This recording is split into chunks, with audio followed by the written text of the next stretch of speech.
For God's sake, hold your tongue and let me love.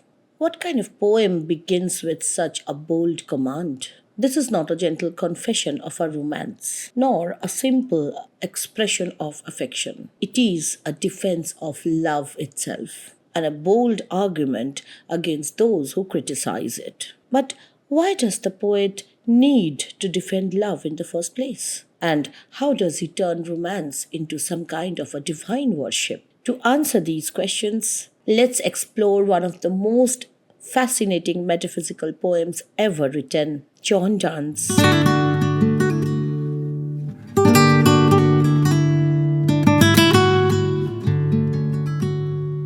John Donne was one of the most significant poets of the late Elizabethan and early Jacobean periods. His works range from passionate love poems to deeply religious ones. He was born in 1572 in a Roman Catholic family during a time of religious persecution in England. He studied at Oxford and Cambridge but could not get the degree because he refused to take the oath of supremacy of Anglican Church. But then he converted to Anglicanism later in his life. Anglicanism is the special version of Christianity which is followed by the people of England. In around 1601, he got married to Anne More, who was the niece of his employer. Of course, Anne More's father was not happy about this. And in fact, Donne faced imprisonment, severe financial crisis and all that during this period. And it was during this time that he wrote many of his famous love poems, including the Canonization. So, the Canonization belongs to Donne's earlier set of poems when his poetry focused on themes of love, passion, sexuality, and defiance of social norms. Later in life, after entering the Church of England, his work became more focused on religious devotion, and he wrote holy sonnets, sermons, and so on. So this poem, The Canonization, was composed when Donne was of a rebellious spirit. And for him, love itself was an act of defiance, of breaking the rules. Whose rules? The rules of people. He wants to go against the rules of society. Before going into the text, let me talk a little about the title and what it means. See, canonization is a special ritual or process, you can say, or a protocol that is there in Roman Catholic Church. This process, canonization, establishes the sainthood of a person. How is sainthood established? If some human being acts in the service of God and performs miraculous things, then after his or her death, there's a kind of a religious jury who decide or evaluate the achievements of that person, and based on that, they honor him or her as a saint. So canonization is the process of obtaining sainthood, and once somebody becomes a saint, then that person becomes like a divine being to whom people pray. Now, I told you that this is a love poem, and at the same time I'm talking about saints and prayers. That is the beauty of the poem. This poem brings together two very, very dissimilar ideas which are considered to be dissimilar. The idea of physical love and the idea of religious devotion. And the title itself is a marker of that. And this bringing together of very dissimilar ideas in poetic images, in the theme, this was the hallmark of a group of poets who were called metaphysical poets. After we go through the poem, we will have a discussion on why this poem is a metaphysical poem and what features are we to look for if we are to judge a poem as a metaphysical poem. For God's sake, hold your tongue and let me love. This is a very, very abrupt beginning where we see that there is a speaker directly addressing the readers or perhaps some silent listener. The tone of the speaker is of irritation, It's as if people are bothering him a lot and he wants them to keep quiet about it. And all he wants to do is love someone.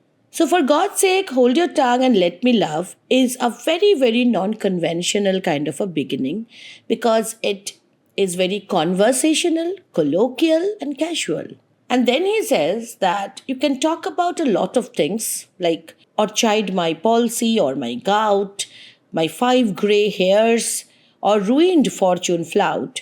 So the things he's mentioning here are palsy, gout, the kind of diseases we associate with old age, the gray hairs, or his ruined fortune. So he says that you can talk about all these things, but let me have my freedom to love the person I love. He's not ready to compromise on that level. And then he gives some more suggestions that what should people do instead of bothering him. He says, with wealth your state, your mind with arts improve. Why don't you go and improve your mind with the study of arts? Arts means statues, paintings, study of humanities and all that, poetry and all. That improves the mind of the person looking at them. So he says, improve your mind with arts and then improve your state, your economic condition with wealth. That means go and invest in business, do something about your wealth. Stop bothering me. Take you a course, get you a place, observe his honor or his grace.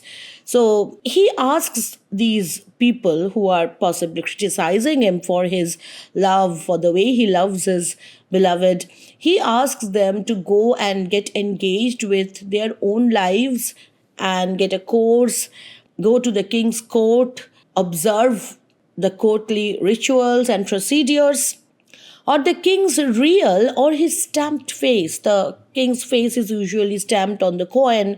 So he says that go and observe the actions of your king in the court. Go and see how money flows from one hand to another. Just stop bothering me. Contemplate what you will, approve, so you will let me love. He doesn't care how his criticizers are spending their time so long as he gets to love his beloved with a free mind. This kind of a beginning, where he is not only giving a direct address but also bringing in a picture of the contemporary life, is very unique when you compare it to the usual courtly love tradition where the poem necessarily talks about the beauty of the beloved, her hair, her eyes, the color of her skin. Here we have not yet met the beloved. We are seeing the emotion that is there in the lover. Alas, alas, who is injured by my love? He is very interested to know that why is the world so very bothered about his relationship, because he has not caused harm to anybody that he knows. And he says, I have not injured anybody. And then he goes on asking a series of questions. First he says, what merchants' ships have my sighs drowned? Now we all know that merchant ships are exposed to all kinds of dangers at sea, including stormy winds. He says that I have fallen in love, and what have I done? I have just breathed out some sighs. That is, sometimes, people in love, they are in a melancholic mood, maybe a little sad, and he must have sighed for his beloved. But that wind which he breathes out has not drowned any merchant's ship. So why should he be held accountable for any loss to anybody? And then he says, who says my tears have overflowed his ground? And then people in love, they also weep at times. So he says, yes, I wept, but my tears have not caused any harm to anybody's land. I have not caused any flood.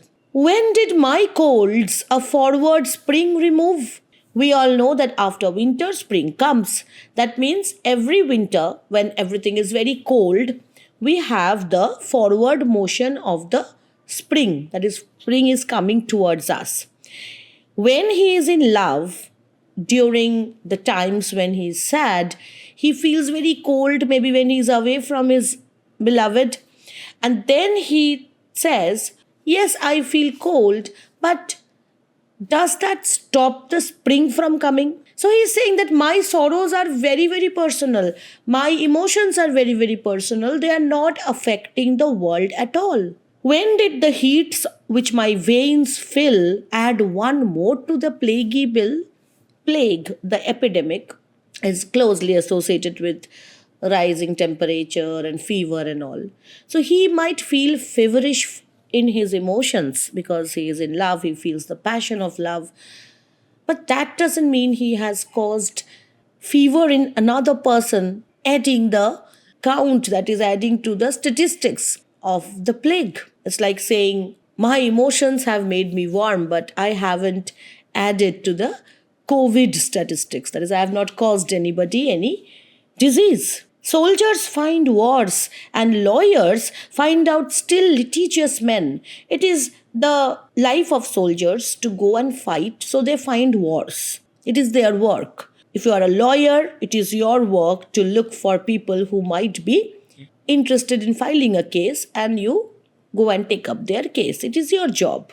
Which quarrels move? So, the work of soldiers, the work of lawyers, these are all going on in the world. But what is he doing? What is he interested in? Though she and I do love, we are not interested in quarrel, in wars. We are interested in love.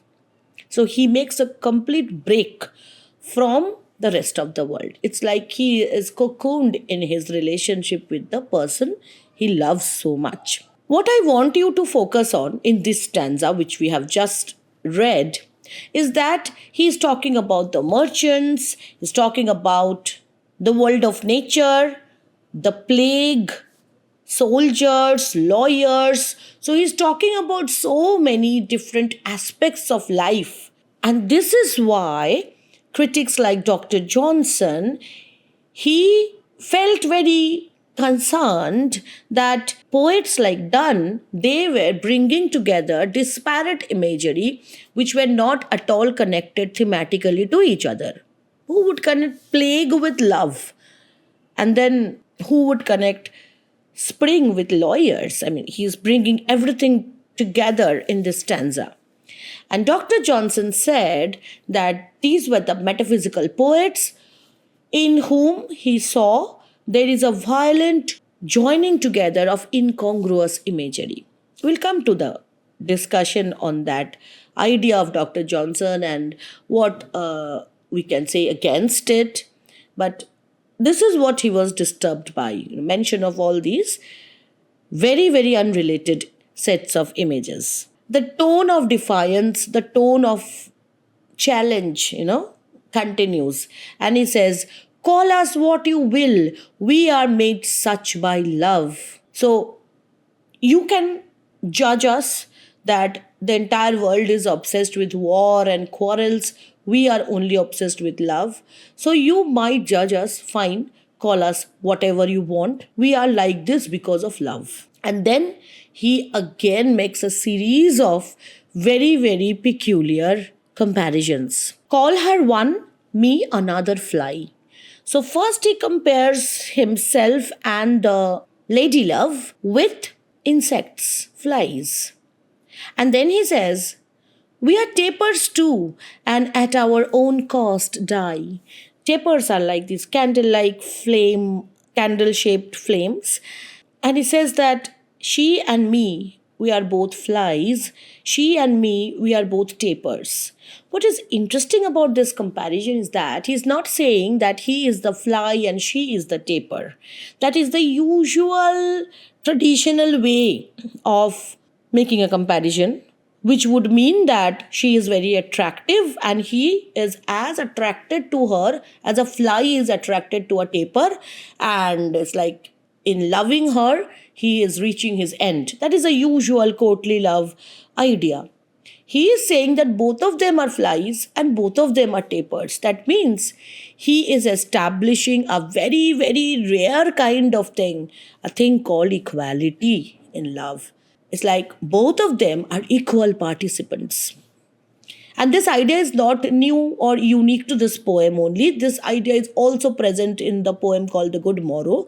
Maybe we'll discuss that someday too. So the idea of oneness, equality, It is a very unique thing that we see in Donne, that both of them are attracted to each other as if they are flies and tapers to each other. So it's not that he's comparing himself to a fly or even her to a fly. He's talking about the relationship between fly and a taper. That is actually the point of comparison here. He wants us to look at the constant pull that the fly feels, even though the fly ends up dead. For the fly, death is not important, the attraction is. The same is happening with him and his mistress. And we in us find the eagle and the dove. Again, he does not specify who is eagle, who is dove. It's as if in them, both of them, there is this dual element, a duality of the eagle and the dove. What does the eagle represent? The eagle represents bravery, courage, strength, passion, energy, and the dove represents love, peace, gentleness. So both of them have these virtues in them which only adds to their equality. It's not like they are different from each other, like an eagle is different from a dove, but they have in them the qualities of the eagle and the dove fused together because they are so very similar to each other. And then the pinnacle of images. The phoenix riddle hath more wit by us. We two being one are it. What is the phoenix? Phoenix is an imaginary bird. It's usually associated with Egyptian mythology. Phoenix is imagined to be a bird which does not reproduce like the other creatures. When a phoenix turns old, the phoenix dies. And when it dies, it actually bursts into flames. And in that flame, its body turns into ash. And from that ash, a new phoenix is born. So we can say that the phoenix has an androgynous existence, like both sexes fitting together in the phoenix because it is giving rise to an offspring without help from any external entity or any second phoenix. It's believed that there is only one phoenix at one moment of time or point of time in the world. Only when that phoenix will die can another phoenix be born. This is the usual mythological idea. He's saying that the phoenix riddle, so the phoenix is full of riddles. Riddle means puzzle, such as what is the sexuality of the phoenix? Does it have both sexes in it or does it have no sexual identity? It is androgynous, that is, it has both male and female components like flowers have oftentimes. Or is it completely asexual, like, amoeba, paramecium? What is it? It's a riddle. The speaker says that we represent that riddle. Why? Why does he say so? Because in their union, the male and female counterparts are brought together and their relationship makes them a complete unit, like the body of the phoenix, where the male and the female counterparts are completely fused. So much fused that they cannot be identified as separate. It's like he becomes she and she becomes he in their fused existence. So they become the phoenix. And what happens if you are a phoenix? You will never die. But then, will you not? Because you are dying and you are giving rise to another phoenix. So the phoenix is also full of riddle or puzzle because is the phoenix immortal or is the phoenix completely mortal? That is also a question because the phoenix is always assured of a revival, of a regeneration. And if you are regenerating from your ashes, would you call it death even? These are the questions that he thinks is solved by them in their relationship, and he will continue to explain why. So, to one neutral thing, what is the neutral thing which is neither male nor female? That is the idea of the phoenix. To one neutral thing, both sexes fit.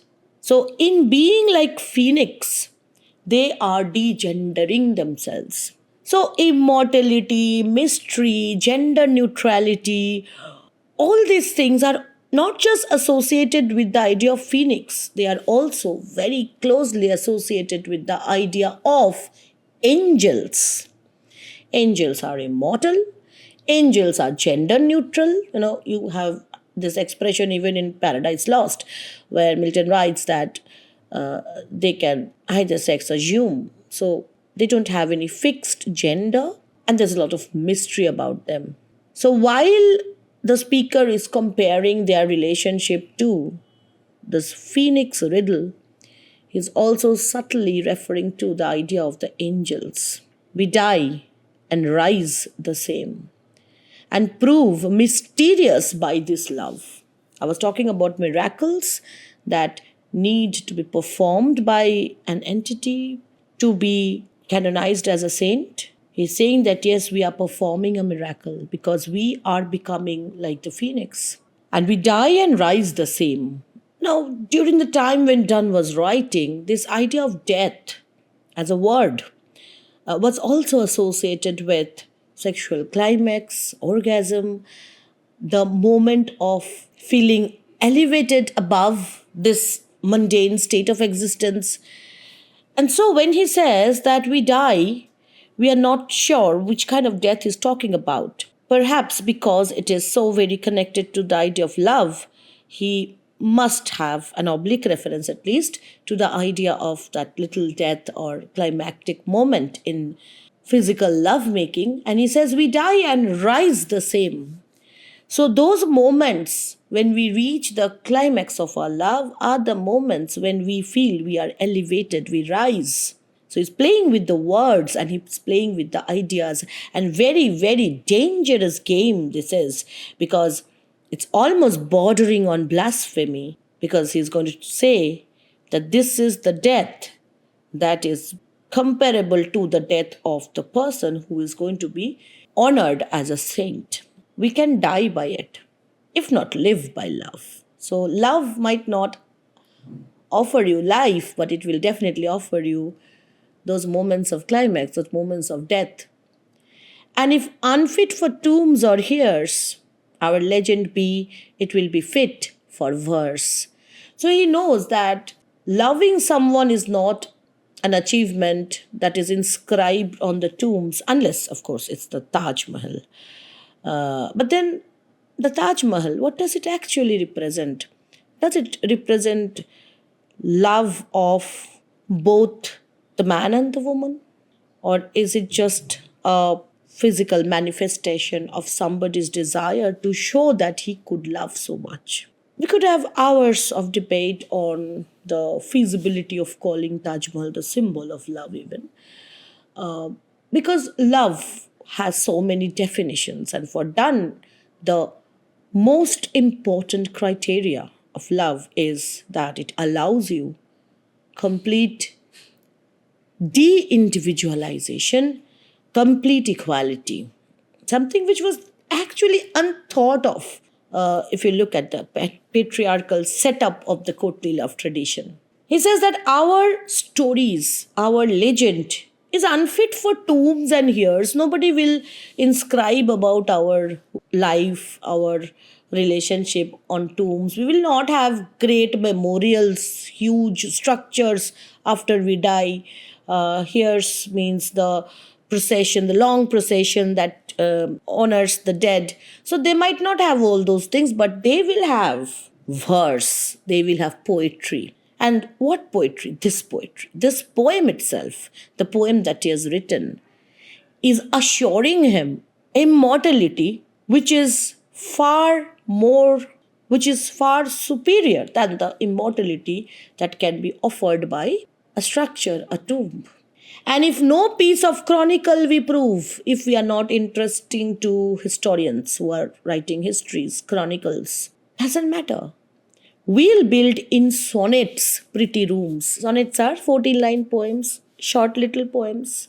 It's okay, we don't need to be written down in some boring history book, because our story will be written in sweet little sonnets. As well, a well wrought urn becomes the greatest ashes. If someone's ash after death, after cremation, is preserved in a very beautiful looking urn, you know what an urn is, which preserves the ashes of the dead, and it's often very well decorated and beautifully crafted and all. So he says that it's okay if my ashes are preserved in some small little urn because they are so very beautiful. I don't have to have a huge, big marble stone structure. He doesn't want a half-acre tomb when he writes that as well a well-wrought urn becomes the greatest ashes as half-acre tombs. It doesn't matter where your ashes are, in huge tombs or in small little urns. And by these hymns, these are the lines which are going to be important. All shall approve us canonized for love. It doesn't matter where our ashes are preserved. These lines will assure us immortality and sainthood. What kind of sainthood? Of course, he's not talking about the traditional sainthood. It's a different kind of sainthood. What does the saint represent? The saint represents an entity to whom we pray for spiritual strength. What kind of strength can these two lovers offer to the world? The strength that he has described till now. Like they have shown what love can be, and in their achievement, they have the claim to be considered as figures of inspiration. That is a saint. And he says that when we will be canonized as saints, people will be praying to us. And how will they pray? And thus invoke us. Invoke us means pray to us. You whom reverend love made one another's hermitage. Our speaker and his lover, they are shelters of each other, just like hermitage is a cottage of the hermit. Similarly, they are the shelters of each other. And the connection between a lover and a hermit is very unique because a lover is usually connected to the world of physical union with the lover, while the hermit is always on the quest for a spiritual union with God. In Donne, we have the fusing of the two. You to whom love was peace. So the future generation will pray to the speaker that the speaker felt peace when he was alive because he had love. That now is rage. So the praying generation will feel that they have lost this peace and it's all rage and they feel frightened now. Who did the whole world's soul contract and drove into the glasses of your eyes, so made such mirrors and such spies that they did all to you epitomize. So the people who are praying, they know that you could contract the entire world, like reduce it down to a small thing and put into each other's eyes so that when the lover looks at the beloved's eyes, he can see the entire world in there. And she can also do the same. As we know that love for Donne was all about equality and equal participation. So for them, was the world important? That's an interesting question because they were outside the world. They were unaffected, and at the same time, they contracted the entire world and saw or looked at it in the eyes of each other. So, yes, the world was important for them. And if the world did not exist for them, or for the speaker at least, why is he mentioning all these things? The merchant ships, the lawyers, the soldiers. The power to contract something, to reduce the volume of something, is also the power to add the mass of something. Mass is indirectly proportionate to volume. This is simple physics. And if you're reading metaphysical poetry, you cannot forget physics, chemistry, biology. These things are always brought in the world of science, at least the natural sciences. So the moment you contract the entire world, you make it very, very heavy, filled with significance, meaning, and then those are present in the eyes of your lover. That means the eyes of your lover are even more important and ponderous than the entire world. the readers or the future generation will pray to them. Why? Because they will offer them guidance. Because, well, we are not capable of loving anyone near as well as the canonized lovers are. And if you look at this image of glasses in the eyes, it also offers you a second, a little more disturbing idea that possibly here the reference is to the way our eyes look after our death. So after death, like while they were alive, they felt peaceful. Okay, because they loved each other and all. Now that they are dead, now their eyes are reflecting the world which is below them, beneath them, not as good as them. And looking at this inefficient world which doesn't live up to the expectation, they will feel enraged. So love for them was peace when they were alive, but now that they are dead, they can look into the world below and they can contract everything down to their eyeballs. They feel that love for them has now become a source of rage, anger. What's the world doing? Countries, towns, courts beg from above a pattern of your love. So you have become an epitome, an example, and we all want to recreate that kind of love in our lives. So this is going to be the future prayer, a very ambitious poem where the speaker is making a comment that there will be a time when we will be seen as symbols of love and union.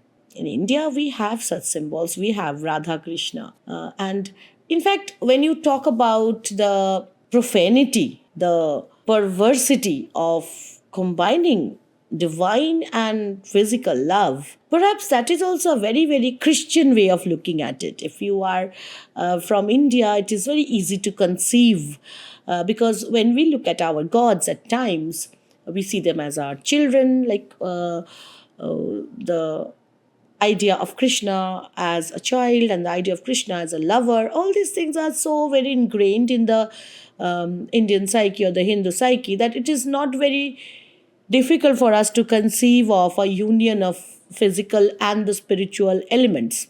But for a Christian poet, this was indeed an adventurous thing. Now, what I want you to look at once again is the whole structure of the poem, which is also shaped like the phoenix imagery or the phoenix metaphor. The poem begins with palsy and gout, like old age, degeneration, right? Decay. And then there is a repetition of the idea of death. So it's like old age, then there is death, and then a rejuvenation through that prayer. So this idea that the poem itself is structured like a phoenix is adding to the significance of the phoenix metaphor.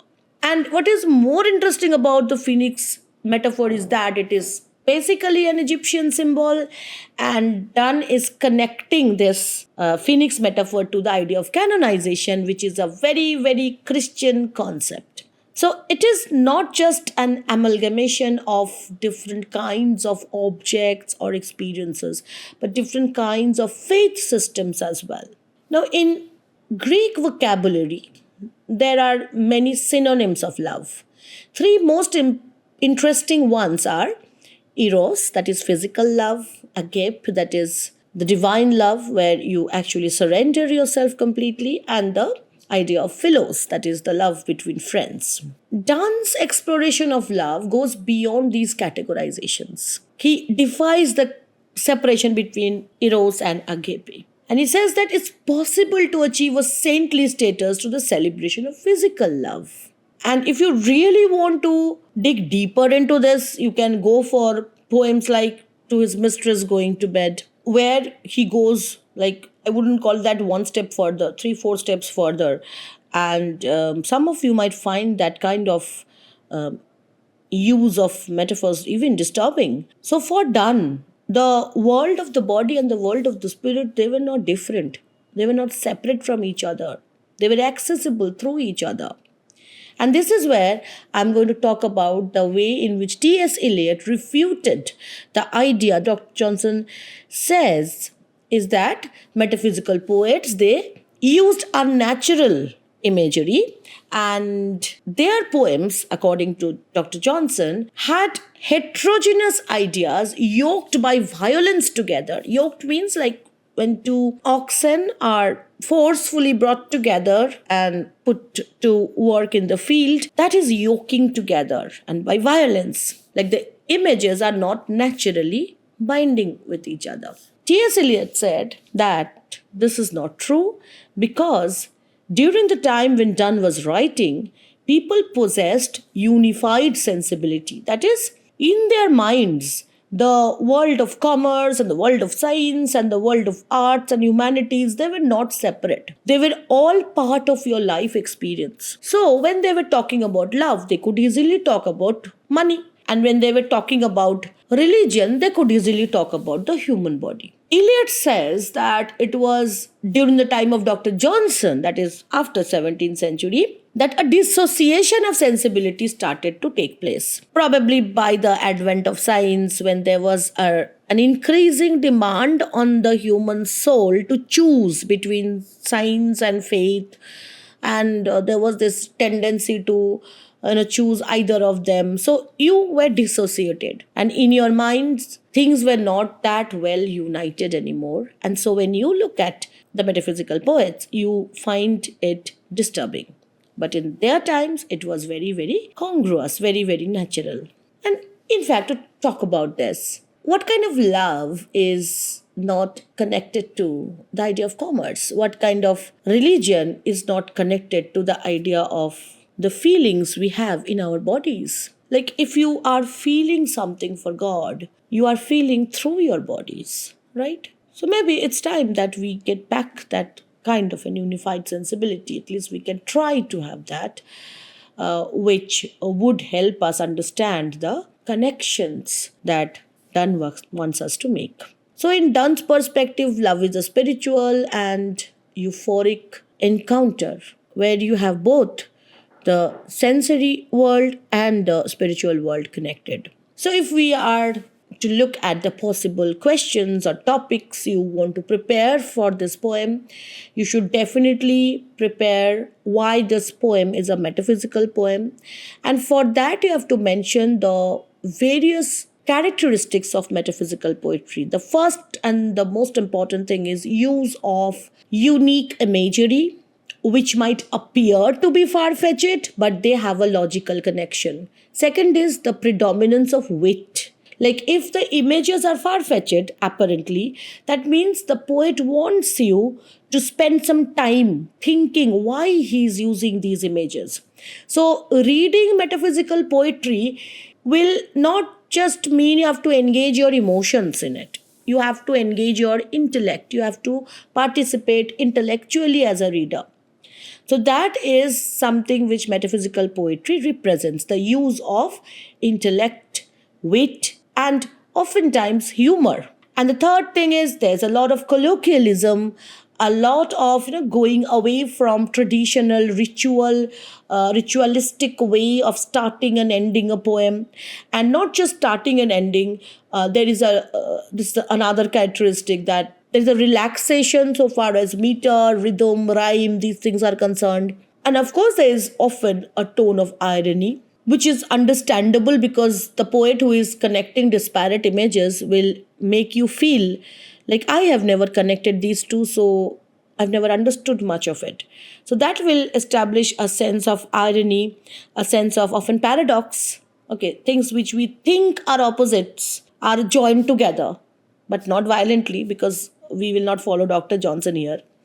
So the moment we see that disparate things are brought together, that means there is some paradox that is being brought forward to us. Suppose in this case the paradox of the phoenix. But we realize that this is not actually a paradox, but this is the statement of equality that he is making. And the degendering he is talking about is actually productive, because degendering means doing away with your ego, with your feeling of superiority, your feeling that you are protecting the other one, those kinds of feelings of courtly love tradition. So the moment you do away with those things, you do achieve a fertile relationship. So yes, this is a metaphysical poem. And in that answer, you should definitely mention Dr. Johnson and the way T.S. Eliot refutes it. Okay, that will give you some added points. I've discussed T.S. Eliot's essay in details in another video. It was a live video, so you can check that out too, where I had discussed 3 essays by Eliot. Next important question is, of course, the justification of title. I have discussed at length in the beginning, so you just write those things. And then there can be a question where you need to evaluate this as a love poem. Here, you should definitely talk about the different kinds of love, usual traditional approach to love, courtly love tradition. What does courtly love tradition mean? It means that your mistress, beloved, whoever it is, should be inaccessible. You cannot have access to her. She is put on a pedestal above you, and that putting above you is actually putting below you, because there's a certain kind of objectification, as if you are worshipping that entity, as if the idea of physically being intimate with that person is unthinkable thing to the lover. It will spoil the whole spiritual connection. So that was courtly love tradition. Again, in courtly love tradition, you have this idea of the lover as a knight in shining armor who's going to rescue the lady love, and at the same time offer himself at her feet. So all these artificial ways of negotiating with relationships, those things were part of courtly love tradition, and Donne is going completely against it. Remember, he is the one who fell in love with someone and married her, and went against so many people while doing so. So of course he knew the value of actually achieving what you really want in life.